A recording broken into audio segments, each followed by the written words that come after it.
প্রাণী জগতের মধ্যে মানুষ সবচেয়ে ভয়ঙ্কর একটা প্রাণী। সবসময় নিজেকে নিজে আমরা সবসময় প্রতারণা করি।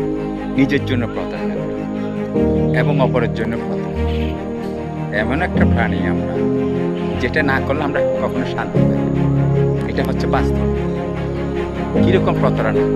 যখন আমি মিথ্যা কথা বলি, কাকে দোষারোপ করি না ভাবে, কাকে আমরা দোষ ছাপিয়ে, সেরকম আমরা সবসময় করে থাকি। এটা মা বাবার উপর হোক, মা বাপ সন্তানের প্রতি হোক, সন্তান মা বাবার হোক, প্রতিবেশী হোক, কর্মস্থান হোক, সব জায়গায় কিন্তু একে অপরের প্রতি আমরা দোষার করে চেষ্টা করি।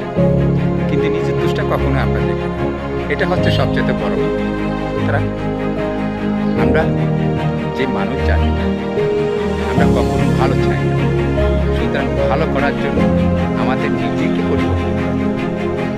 অপরের দোষের সমালোচনা করবেন তখনই, যখন আপনার দোষটা থাকবে না, তখনই। আসুন আমরা সেই পথে আগাই। ধন্যবাদ সবাই।